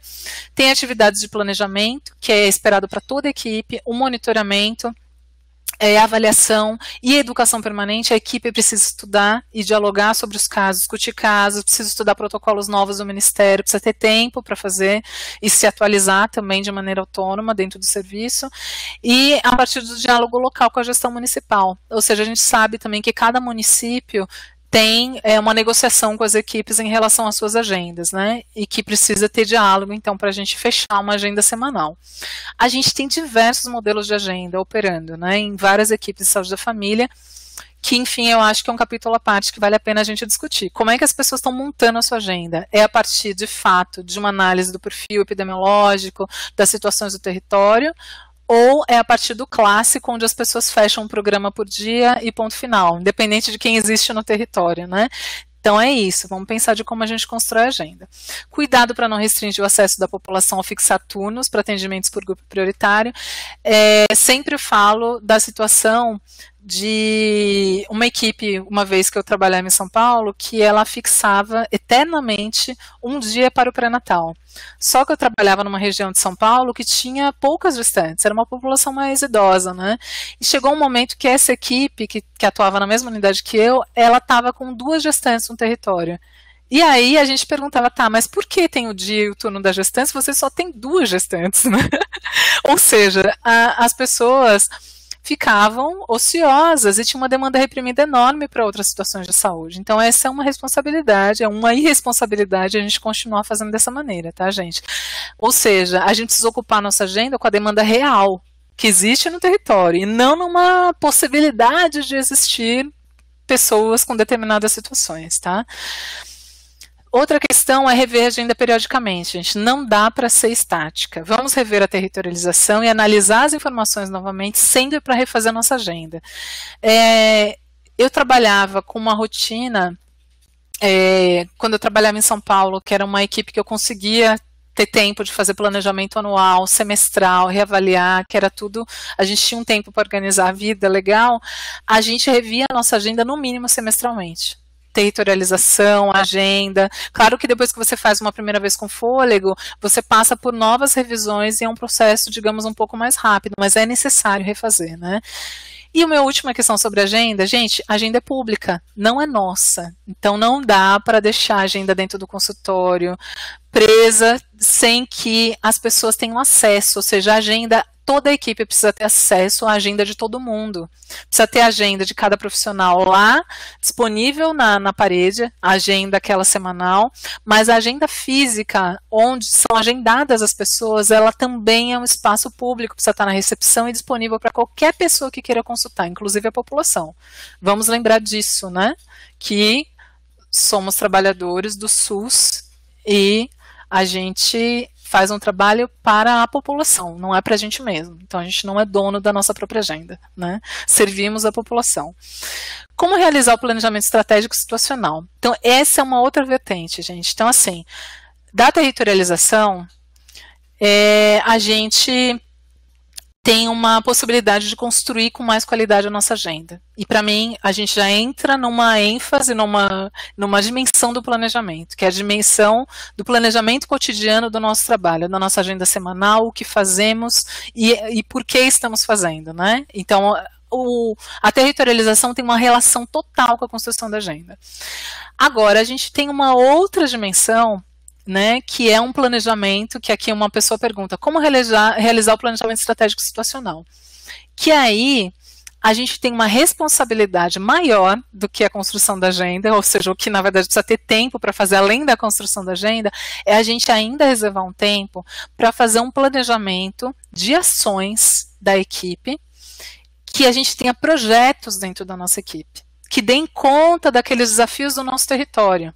Né? E aí que é um desafio mais difícil ainda do que a gente ter uma agenda legal, funcionar tudo direitinho, é a gente conseguir sair do apagar de incêndios. Eu não sei se vocês já tiveram, várias vezes eu tive a situação trabalhando na saúde da família que eu estava apagando incêndio. Que você fica, por mais que você tenha uma agenda legal de trabalho semanal, que você está fazendo tudo, todas as atividades, visita, grupos, consulta, você está planejando, construindo agenda, só que se você só fica no consultório ou fazendo as atividades rotineiras sem fazer um plano específico para alguns desafios que você identifica no território, aquele problema muitas vezes não é resolvido. Você precisa ter planos, então, e aí especialmente preocupar as atividades coletivas, atividades educativas, atividades coletivas que transcendem o espaço da unidade, é fundamental fazer um planejamento um pouquinho de um pouquinho mais fôlego, né? De pouco mais de fôlego. Quando a pessoa pergunta aqui planejamento estratégico situacional, gente, eu acho que eu não seguiria a rigor o clássico do que é previsto no planejamento estratégico situacional, tá? Apesar de respeitar, acho uma ferramenta fantástica, sou fã, mas ele é difícil para uma equipe de saúde da família. E ele tem vários passos, ele é complexo, né? E a gente não tem tempo e não consegue monitorar depois com qualidade se a gente fizer um processo com tantas etapas e tão longo. Aí, gente, a minha dica seria, encontrem uma maneira de fazer um planejamento mais simples e prático possível. E envolvam a população em gestão sempre que possível para legitimar os projetos que a sua equipe está fazendo. Então não fiquem só vocês, a equipe, sonhando, porque o planejamento ele é um sonho, gente. A gente quer alcançar algo melhor, não é isso? A gente planeja para sair de uma situação de problema e alcançar algo muito melhor para aquela população e para o trabalho da gente. Só que sonhar sozinho, digamos nós trabalhadores, é legal. Mas se a gente envolver mais gente, vai ganhar mais força, a gente vai ter mais legitimidade para alcançar o projeto que a gente está querendo. Então envolvam alguém, representantes da gestão, para que eles apoiem vocês em todas as dimensões, politicamente, se for necessário, financeiramente, se precisar de recursos, do ponto de vista de articulação estratégica com outros setores do município, e envolva a população, porque a população é o nosso foco, não dá para planejar sem eles, é eles que estão dizer para a gente, inclusive, qual é o problema, onde a gente precisa, o que a gente precisa enfrentar de problema naquele território. E aqui, gente, eu trouxe, então, não vou nem dizer que é um passo a passo, mas eu vou dizer aqui itens, talvez, dicas para a gente fazer um planejamento minimamente estruturado na nossa unidade. Primeiro, identificar o problema. Qual é o problema? A territorialização prévia é fundamental e ela vai trazer não só, mas vários problemas que existem naquele território. Agora, a gente identificar problemas é legal, com tudo que eu disse desde o início, é um problema para a população, é um problema para quem? Para o trabalhador, é um problema para o gestor, precisa ter um consenso do que é um problema real naquele lugar. Priorizar um problema envolve a mobilização coletiva para enfrentar esse problema. Ou seja, gente, na hora que você vai priorizar um dos problemas, e aí a minha dica também, gente, tem equipe que quer resolver tudo ao mesmo tempo. Não dá, galera. Quando a gente tenta resolver um monte de coisa ao mesmo tempo, a gente acaba não resolvendo nada. Porque não dá tempo, vocês têm uma agenda muito ocupada com muitas atividades. Então fazer um projeto, nem que seja pequenininho de cada vez, e se dedicar nele no início ao fim, vai trazer muito mais resultado e satisfação. Porque outra coisa, se a gente fracassa como equipe, e num primeiro planejamento, se desmotiva para a gente fazer outros. E continuar enfrentando novos problemas nos próximos anos. Então, assim, comecem com pequeno, galera. O que é palpável? O que eu tenho governabilidade? O que é possível eu resolver? Junto com a população e com o gestor mais próximo que tiver de mim, o que eu consigo resolver neste ano? Coloquem prazo também. Eu quero resolver um problema, e resolver, eu digo aqui, gente, muita gente não vai resolver completamente. A gente vai traçar estratégias ou ações que vão melhorar alguma situação problemática no nosso território. Mas se a gente avançar naquilo, vai ser uma grande vitória. E isso vai impulsionar com que a gente crie novos planejamentos para mobilizar a população a resolver novas situações. Então vamos priorizar algo que mobilize as pessoas e que elas tenham um desejo de que seja resolvido, identificar as pessoas envolvidas nesse problema e a resolução dele. E na resolução dele, quem vai ser peça-chave para resolver este problema? É só a equipe ou depende de outras pessoas? Depende da população? Depende do gestor? Depende de outros atores da escola, né, próximo ao território, ou quem a gente possa mobilizar? Vamos compreender o problema. Os problemas são complexos, pessoal. Não dá para a gente falar, o lixo é um problema. Pronto, beleza, consenso que o lixo é um problema, mas como é que o problema do lixo apareceu aqui, qual é a história, o que que envolve, quem que joga o lixo. Ele é um problema hipercomplexo que precisa ser decifrado, porque senão eu não consigo encontrar ações para resolver o problema. Senão eu olho para o problema e falo, isso aí é um problema sem solução. Será que é sem solução? Ou se eu decifrar ele melhor, eu posso fazer algo para melhorar, né? Ou para avançar naquele problema. Elencar possibilidades de ações, intervenções, responsáveis e prazos. Essa é a etapa fundamental para a equipe, né?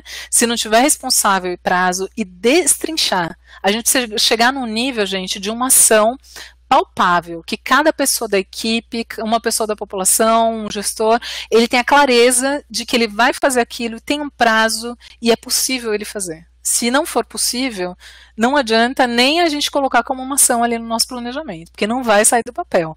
Tá? Então precisa analisar a viabilidade e governabilidade que vocês têm para fazer as ações.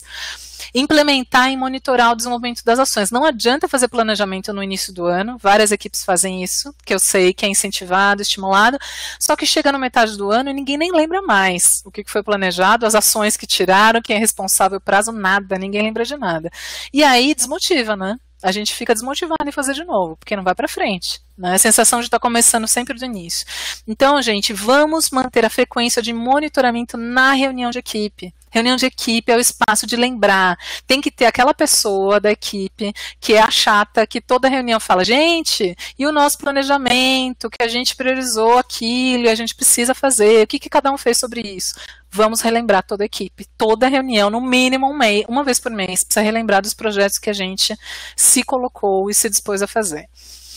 Avaliação transversal e final, ou seja, avaliação a todo momento e no prazo que a gente determinou para finalizar aquela ação. Né? Então, isso é fundamental e dá retorno para a população, viu, gente? Quando a equipe se compromete, faz um planejamento e se compromete perante a população, é fundamental dar o retorno e mostrar o que foi feito em relação àquilo. Divulgar, faz um cartaz, bota lá na unidade, constrói junto com a população, faz uma oficina, inclusive, para ver os avanços do que vocês planejaram, coloca lá disponível. Isso dá um gás, não só para a população, mas para a gente, é motivador ver o resultado do nosso trabalho. Fala, pô, que massa, cara, que eu consegui alcançar algo diferente aqui, nem que seja pequena, gente. Às vezes parece bobo, mas aquilo é emocionante, assim, para quem está ali no cotidiano do trabalho, né? A gente saiu do lugar. Mostrar que a gente fez algo é eu sair do lugar, não estou mais no mesmo lugar que antes. Então vamos lá. Qual o papel de cada membro da equipe de saúde nesse contexto? Gente, aqui eu já falei sobre isso, galera, todo mundo tem que se envolver, todos os membros. Vou trazer que as ACS e a ACS têm uma apropriação do território, naturalmente são peças-chave. Agentes comunitários, agentes de combate à endemia são peças-chave para territorialização, para planejamento da agenda, são o termômetro, é quem está dialogando com o povo, é quem sabe as demandas, se a agenda está funcionando ou não está, se dá conta do acesso da população, quem está ouvindo tudo no território são os agentes, e o planejamento também, gente, planejamento estratégico situacional, outro nome que a gente queira dar, planejamento de ações, projetos de intervenção, agentes comunitários são peças-chave, são as pessoas que estão mais imersas no território. Os outros profissionais precisam reservar tempo na agenda, principalmente profissional de nível superior, gente, a gente é capturado pelo apagar de incêndios, que é a demanda mesmo, que existe, ela é real, tem muita gente, a demanda pelo cuidado é real, mas se a gente não reservar alguns horários na nossa agenda para fazer outras atividades, inclusive de planejamento, a gente não vai sair de apagar o incêndio eternamente, sempre a gente vai ser engolido pela demanda, né? Então, é um trabalho que a gente faz por nós mesmos, inclusive, em última instância, para além de melhorar a qualidade para a população, tá? Vou passar aqui. E aí está finalizando, como trabalhar as redes de saúde a partir da territorialização. E aí, vou ser bem breve, que eu acho que também dava uma outra web esse tema. Gente, conhecer a rede. Vocês conhecem os serviços, a rede, o que existe no município de vocês, no seu território, não só, mas no município.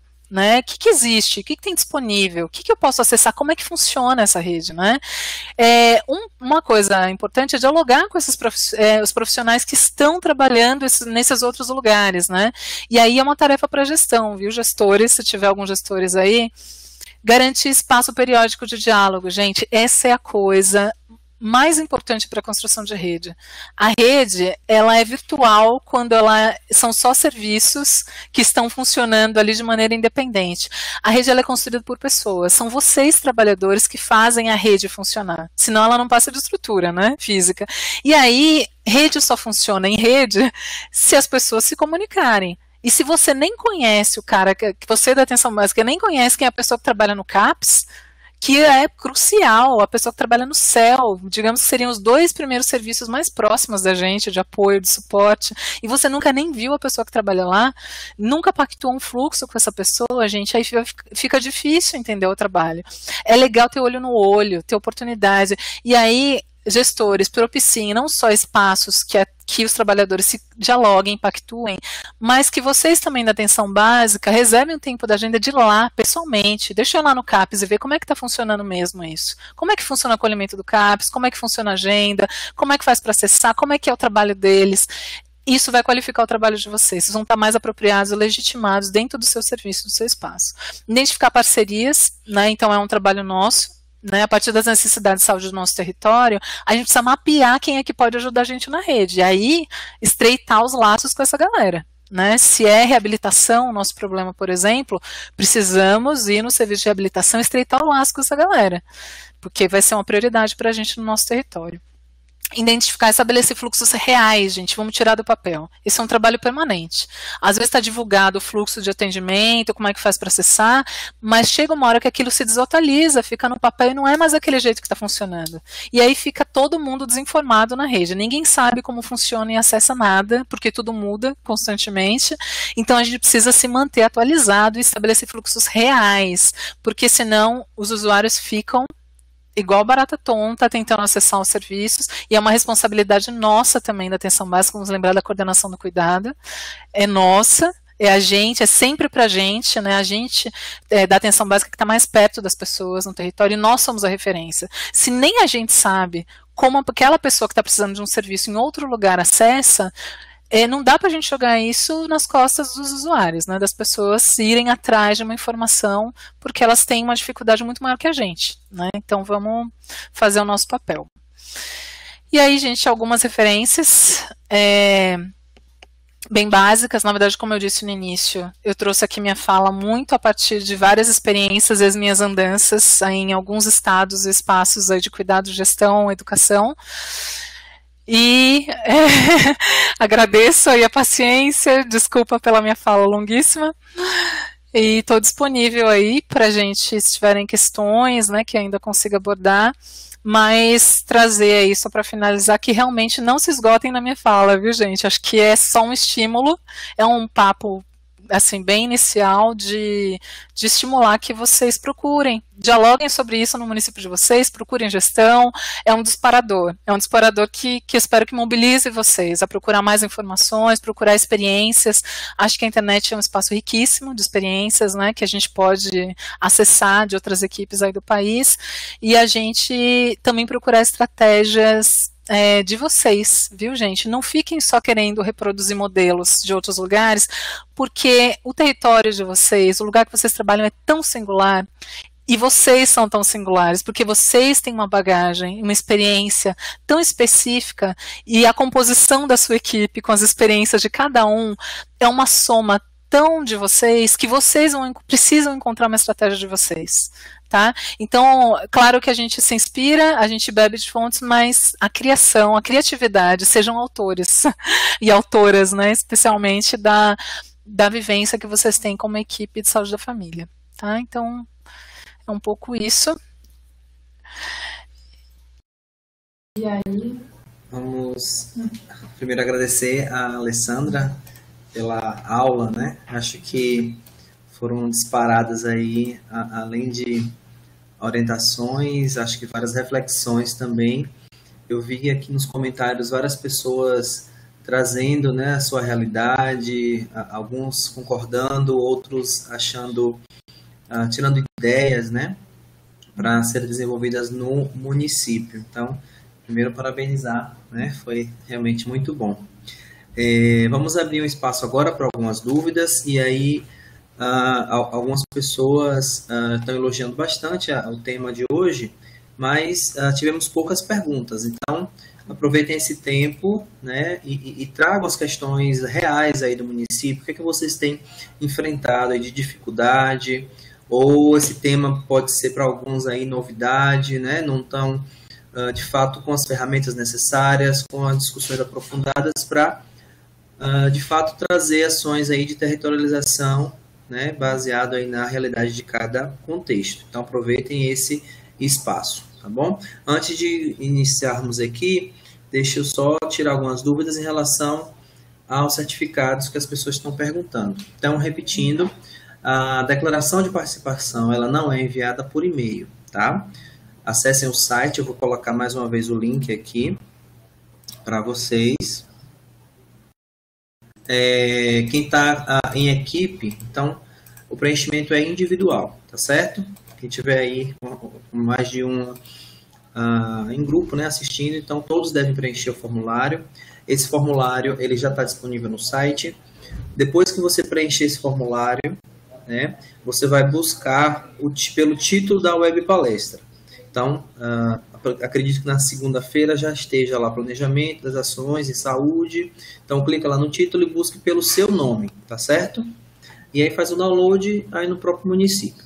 Para quem assistiu a web palestras anteriores, a do mês de fevereiro, por exemplo, não está mais disponível. Então, você pode entrar no próprio site, na aba Fale Conosco. Logo no início, quando você abrir o site do Telesaúde, tem lá Fale Conosco. Então, você vai fazer a sua solicitação por lá. Isso para as webs antigas, tá, pessoal? As do mês de março estão todas lá. Quem já assistiu alguma e preencheu o formulário, mas ainda não fez o download do arquivo, é só buscar lá o nome. Lembrando que é necessário o preenchimento deste formulário. O link está aí no bate-papo, eu acabei de colocar para vocês. Ok? Se alguém tiver dúvida sobre o certificado, pode ir fazendo aí. Vamos então às dúvidas aqui da web palestra. Então, primeiro a de Manuela. Ela pergunta: antes de dividir as microáreas, tem que visitar os domicílios e fazer um levantamento de moradores para saber o número de habitantes, ou isso é desnecessário? Então vamos uma pergunta por pergunta, né? Melhor. Pronto, tá aberto? Então, agradecendo aí, eu fiquei feliz que eu vi que algumas pessoas gostaram, né? E sempre é bom esse feedback. Então, sobre a pergunta, ela fala sobre a necessidade de fazer a contagem nos domicílios, né? Essa primeira pergunta.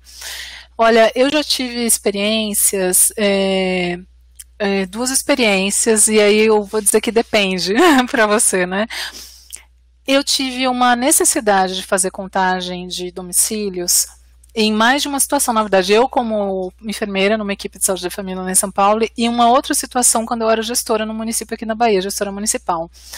Quando a gente teve que criar e ampliar território numa equipe de saúde da família, ou redistribuir população dentro de um grande território para mais de uma equipe de saúde da família, ou seja, na criação de equipes novas e na ampliação de equipes novas, né?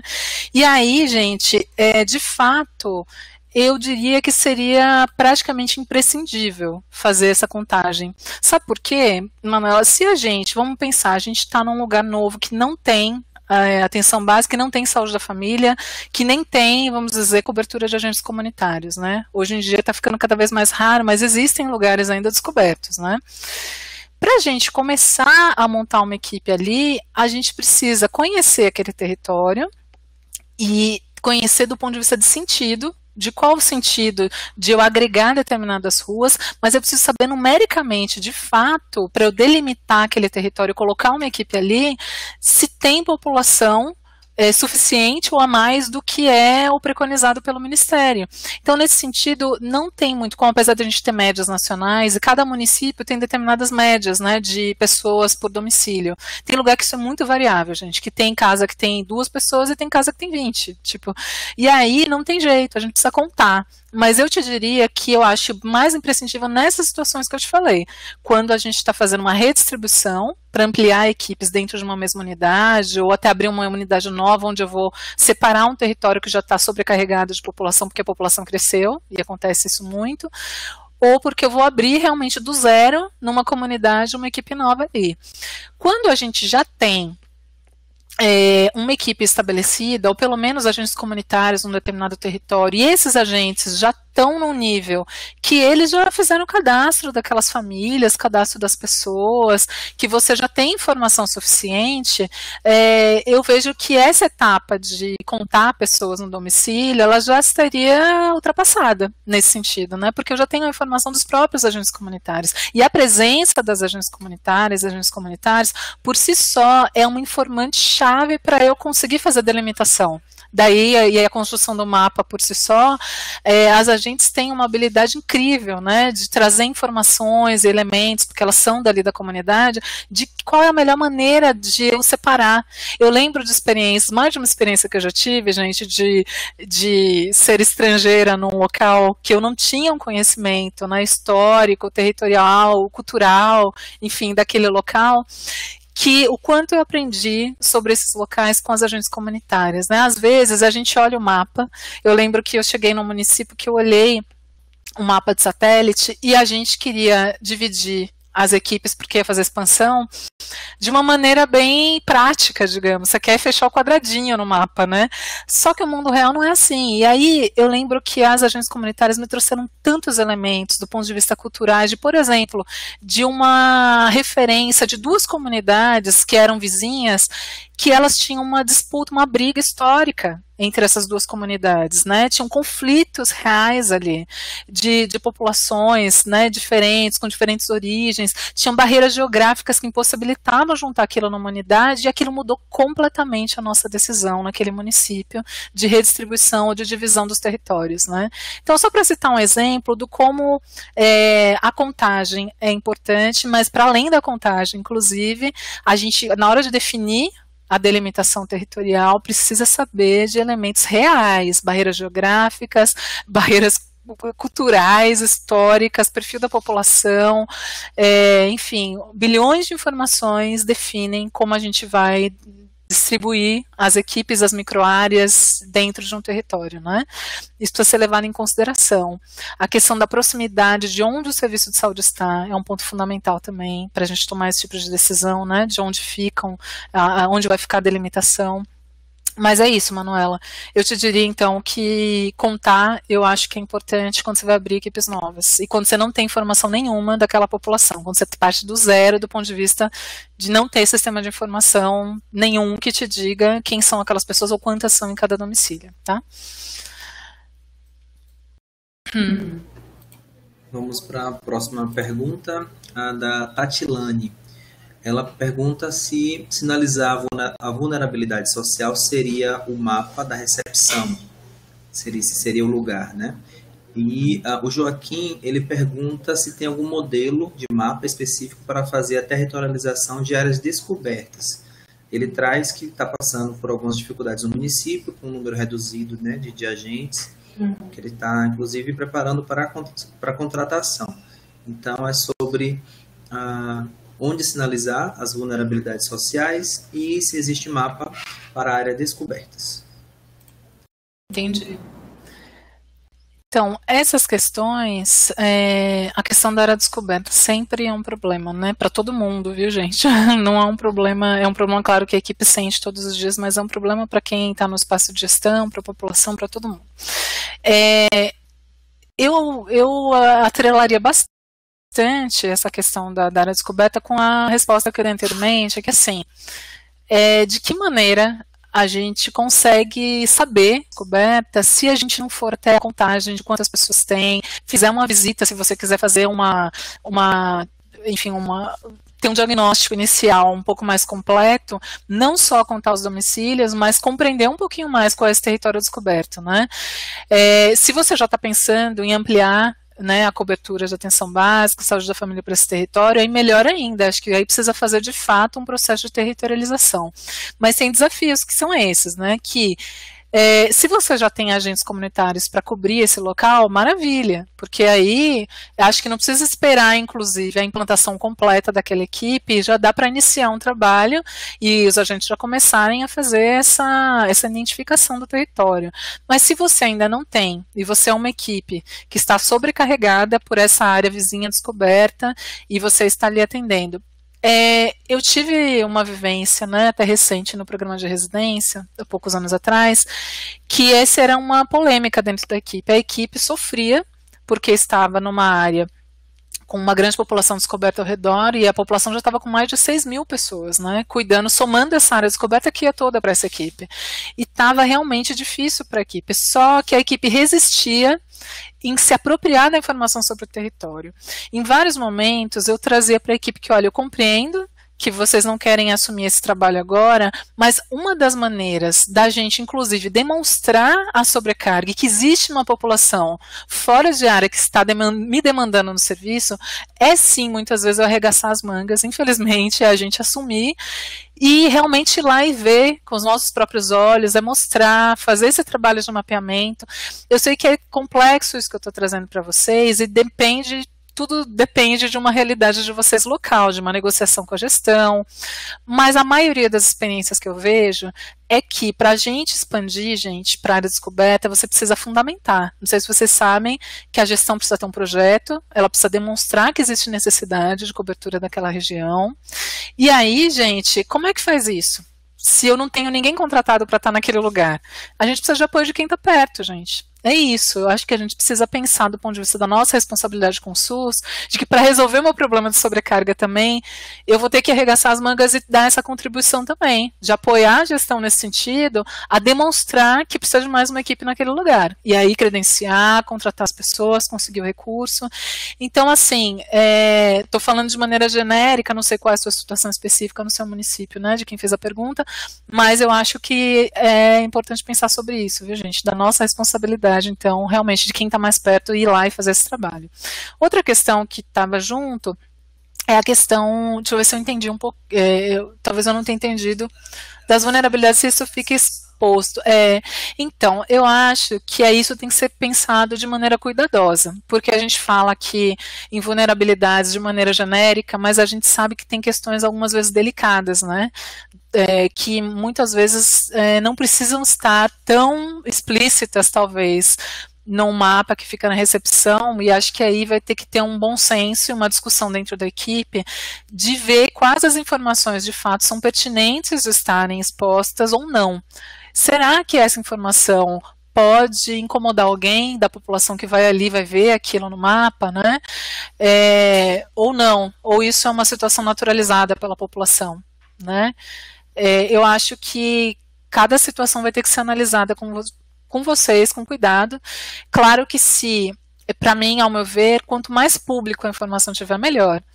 Desde que ela não traga esse tipo de incômodo. Se ela vai trazer problema para vocês, conflitos, ou vai incomodar alguém da população por estar expondo alguma situação de fragilidade daquela comunidade, ou de um determinado grupo daquela comunidade, eu acho que aí não é pertinente. Mas a equipe precisa encontrar outra maneira da equipe discutir aquilo em outros espaços, né? De ter outras maneiras de registros, talvez nos seus próprios instrumentos que ficam sob guarda da equipe, né? Que estão na mão de vocês. E ter aí outros instrumentos, aqueles de registro, que são paralelos, né? Por exemplo, eu tive uma experiência muito boa quando eu estava numa equipe que eu tinha muitas situações de saúde mental no território, e a gente precisava conseguir cuidar daquelas pessoas, né? Era muita vulnerabilidade nessa área da saúde mental. E a gente começou a fazer um instrumento nosso próprio, interno da equipe, através de um livro onde a gente mapeou quem eram as pessoas e começou a registrar várias informações num livro de acompanhamento mesmo, onde a gente monitorava, tinha visitas frequentes, revezamento da equipe e tal. Mas isso não ficava exposto por exemplo, no mapa da unidade, no mapa dinâmico das situações, a gente resolveu na época não colocar porque existe muito preconceito, né, na questão de saúde mental. Hoje em dia talvez tenha melhorado, ou talvez não seja um problema para uma determinada comunidade, mas na minha era, entendeu? Por isso que eu acho que é uma coisa de vocês avaliarem. Na minha, por exemplo, se eu colocasse algumas situações de saúde mental ali no mapa e ficasse exposto para a população, tinha gente que ia se incomodar. Porque não queria que ninguém soubesse, por exemplo, que a pessoa tem alguma situação de saúde mental, que ela está cuidando de uma depressão, ou enfim, que ela tem alguma situação. E aí, por isso, citando esse exemplo, olhe para qual é a situação que você quer demonstrar. Se não, coloque em outro lugar, só para a sua equipe. Tá? A pergunta da Débora, ela fala sobre questão de investimentos. Ela pergunta se isso é só no âmbito municipal ou existem alternativas complementares por meio do Ministério da Saúde ou da Unicef. Repete para mim, por favor. Como é? Investimentos?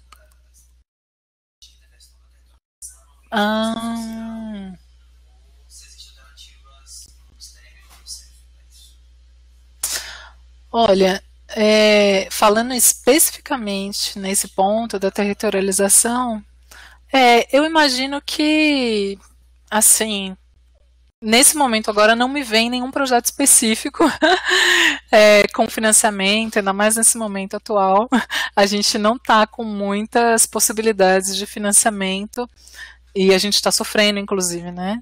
Os municípios e aí estados estão sofrendo pela falta de financiamento, especialmente na atenção básica. Mas não tem um conhecimento nesse momento de um investimento que vá nos apoiar nisso, né? Talvez, eu acho que assim, o que a gente pode agregar, e aí eu agregaria, que eu até esqueci de colocar na minha apresentação, é a gente agregar outros programas que lidam com vulnerabilidades. Nunca é demais lembrar que nós temos 2 programas que lidam de alguma maneira com vulnerabilidades e que monitoram também, e que já são financiados, né, digamos, pelo Ministério e por outras secretarias, que é o Bolsa Família. Vamos lembrar do Bolsa Família, que todo mundo se incomoda. Eu sempre falo sobre isso, gente. As equipes, a maioria delas, não sei se vocês são assim, torcem o nariz e não gostam, muitas não veem sentido para fazer o trabalho no Bolsa Família, porque eu tenho que preencher essa planilha, não tem nada a ver e tal. Gente, tem tudo a ver, o Bolsa Família. O que é o Bolsa Família, se não uma priorização em famílias que são vulneráveis, que elas têm uma situação econômica, e claro que aí vários de vocês vão me dizer assim, mas muitas vezes a seleção de famílias não é tão rigorosa e tal, mas galera, não vamos entrar nessa conversa muitas vezes que é exceção, porque assim, na maioria das vezes quando a gente vai checar efetivamente as pessoas que estão no Bolsa Família, elas são sim famílias que têm uma situação de vulnerabilidade. Tá? Então, acho que a gente precisa checar e olhar com um olhar atento, ter um olhar mais atento para as famílias do Bolsa Família, porque elas têm uma situação de vulnerabilidade social, estão numa situação de pobreza, muitas delas, e estão numa situação, algumas vezes, de recuperação, até porque o Bolsa Família tem esse objetivo, que elas saiam daquela situação, e por isso tem um incentivo para que elas se alimentem minimamente, né? E aí, gente, a gente precisa priorizar essas pessoas. Né? Então, para mim, o Bolsa Família já é um projeto articulado ao nosso processo de territorialização, que a gente já identifica pessoas vulneráveis por si só. Estando no Bolsa Família, pronto, acho que precisa estar no nosso mapa já, seja ali da construção do mapa, seja a gente ter claramente a planilha com antecedência, não é só na última hora quando tem que alimentar e mandar informação para a secretaria. Eu preciso no início do semestre ter acesso à planilha de quem é as pessoas que estão no Bolsa Família, porque isso faz parte do nosso planejamento, galera. A lógica de mutirão, ela é danosa. Fazer mutirão para o Bolsa Família tem sido trabalhado assim há anos, e eu sempre defendo que isso é danoso. Sabe por quê? Primeiro, que não faz um cuidado adequado. Colocar a galera na linha de produção e pesar e medir só porque eu tenho que preencher planilha não tem sentido algum, de fato, e aí é ruim para todo mundo. Ruim para a população que fica na fila, ruim para a gente que faz um negócio que não tem sentido nenhum e que ocupa o nosso tempo, a gente fica chateado de ocupar o tempo de fazer mutirão. E podia ser muito melhor, porque se eu sei que quem está no Bolsa Família é vulnerável, está em situação de pobreza, precisaria ser priorizado na minha agenda, por que eu não fiz isso antes? e deixei para a última hora para fazer um mutirão. Não, vamos fazer busca ativa. Para mim, quem é do Bolsa Família é o cara que tem que ser priorizado para fazer visita domiciliar, é a família que precisa ir para uma atividade coletiva, ela ser empoderada, é quem tem baixo nível educacional, quem está no Bolsa Família, que precisa de acesso a outros espaços de educação, entendeu? Inclusive com a gente da saúde. E essa pessoa do Bolsa Família, inclusive, é quem precisa ser priorizado nas nossas consultas. E a gestante, por exemplo, ela já é priorizada. E por que que durante a consulta do pré-natal, a informação já não vai para o Bolsa Família? Inclusive, esse me parece que é o projeto agora para o próximo momento, é isso, né? Articular as informações do Bolsa Família, inclusive nos nossos sistemas de informação, para parar essa dupla fonte de informações, né?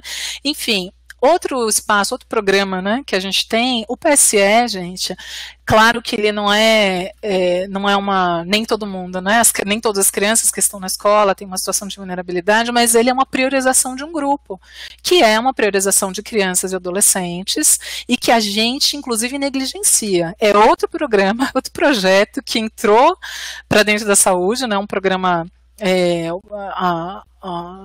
o PSE sempre foi encarado, na verdade, né, desde a sua entrada, como algo a mais a ser feito pelas equipes, né, e não, eu acho que ele vem para potencializar, e a gente perde a oportunidade de novo.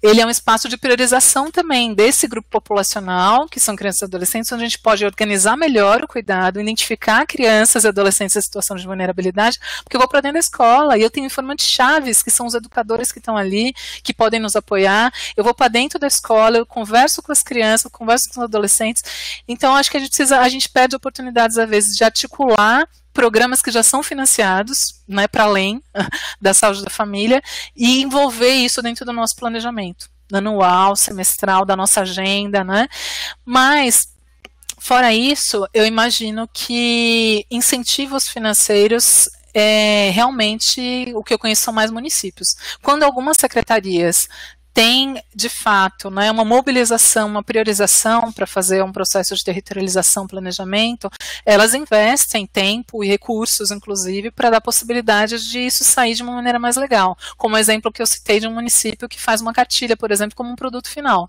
periodicamente, dessa territorialização. Mas, fora isso, eu não tenho conhecimento de outras fontes de financiamento específicas, né?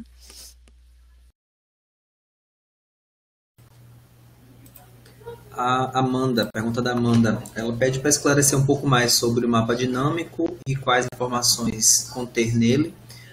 E outra pergunta sobre como efetivar, de fato, a ferramenta da territorialização no processo de trabalho, pedindo sugestões para que, de fato, seja efetivo no território.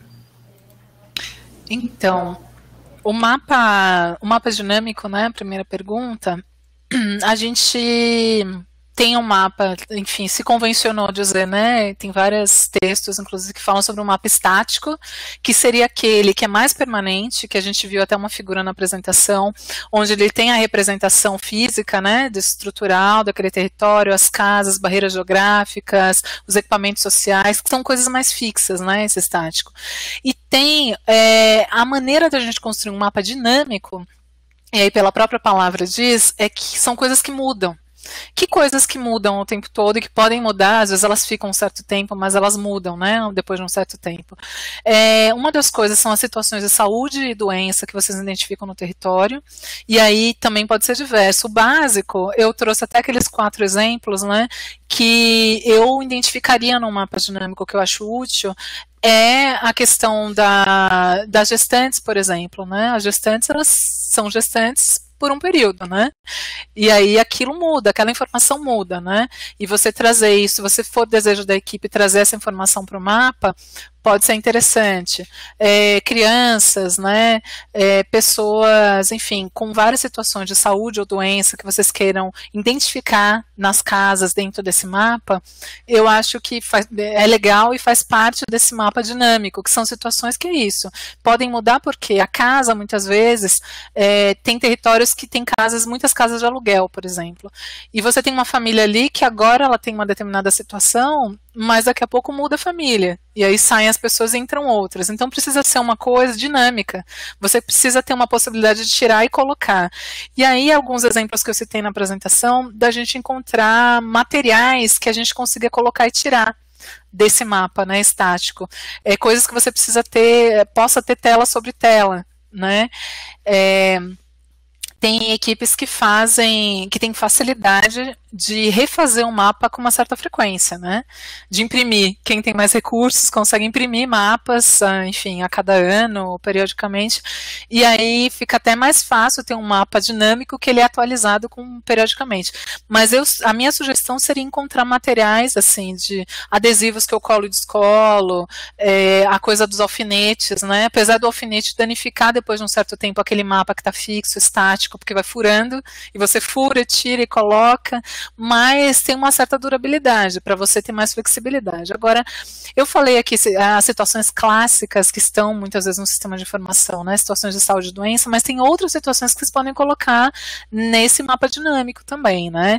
Por exemplo, a questão da identificação de surtos, né, a gente tem diversas vezes situações da dengue, zika, chikungunya, e aí o mapa dinâmico é fundamental para você compreender, por exemplo, dentro do território, se existe uma relação entre os casos que estão aparecendo. Você consegue identificar quais as casas das pessoas que tiveram o problema, ir lá e colocar os alfinetinhos e você vê que está concentrado num determinado local. Isso facilita a atuação da equipe lá e fazer realmente um bloqueio, como dizia aquela entrevista da agente comunitária, indo intensivamente naquelas casas, porque possivelmente o mosquito está ali, né, e está disseminando. Então, ou seja, o mapa precisa ser uma ferramenta para vocês, né, de atuação no território.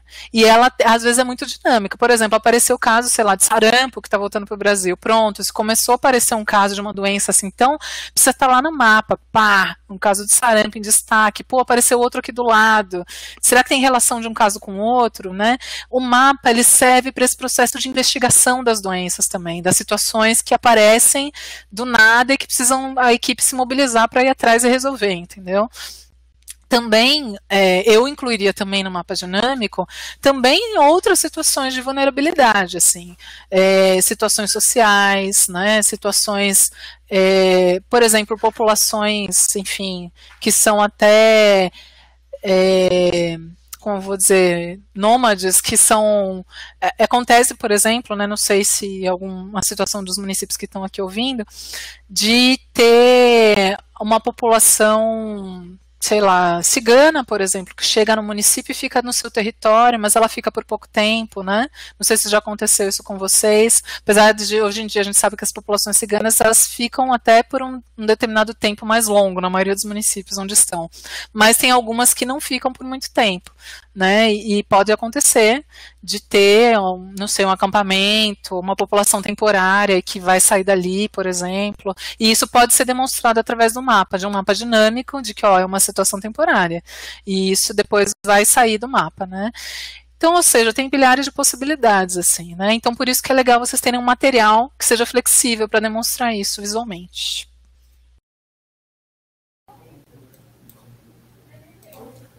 Vamos para a próxima pergunta, a Suede. Levando em consideração a complexidade do processo de territorialização... Não, esse já foi. A Ilza. Com relação a agentes de programas de cuidado continuado, é importante manter, deixando em aberto a entrada de usuários no atendimento do dia, demanda espontânea, pois tivemos uma informação recente de uma profissional no Mais Médicos que seria interessante deixar livre. Então, mais trazer um comentário em relação a essa agenda também fixa, né? Ou não. E acho que é um pouco do que foi dito anteriormente, né?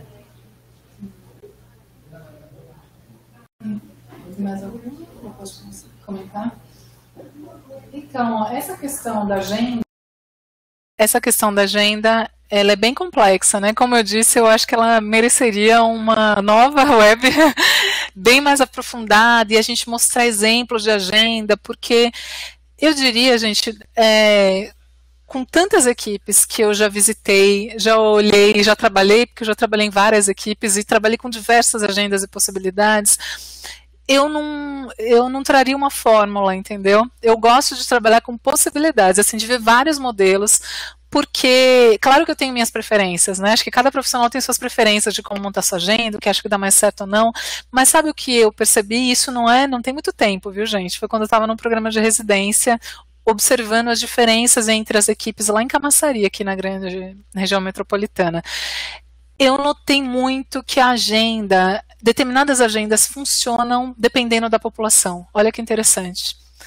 Tem um perfil que daí envolve tanto numericamente, mas esse perfil epidemiológico e um perfil também cultural que pega mais um determinado modelo de agenda do que outro. E dá mais certo, né? E aí, gente, é uma complexidade de fatores. Eu diria que também o número da população é muito importante para a definição da agenda, né? Se você tem uma sobrecarga populacional, gente, tem agenda que não vai dar certo nunca para você. E tem algumas equipes que estão numa situação mais ideal que pode, inclusive, testar mais de um tipo de agenda. Essa questão da reserva de horários, eu noto que um pouco do que, não estou lembrando exatamente como ela trouxe aí na questão, o que eu noto é que as equipes que têm maior flexibilidade na sua agenda são as equipes que mais dão conta do acesso da população com mais qualidade, de maior resolutividade, que é eu não deixar minha agenda tão fechadinha, tão engessada, sabe, por grupo, populacional e tal, mas justamente como ela trouxe, ter horários ou faixas de horários com uma certa flexibilidade de entrada para o acompanhamento continuado, mas para demanda espontânea também, casos novos, aquele caso de primeira consulta que você precisa dar um cuidado mais longo.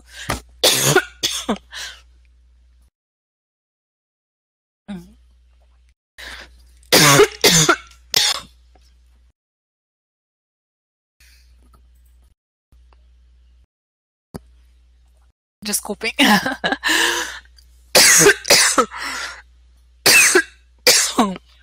Falei demais.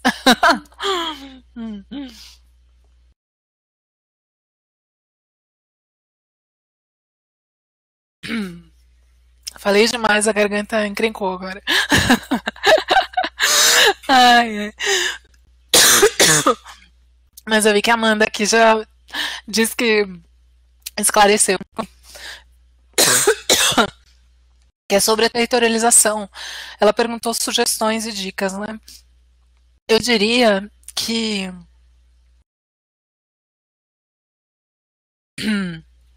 minha dica, minha sugestão para fazer territorialização, fazer da maneira mais simples que você encontrar, que seja melhor para você e sua equipe, que você vá usar. Então não pense em fazer um processo ultra mega power complexo, porque quanto mais complexo, mais difícil de fazer.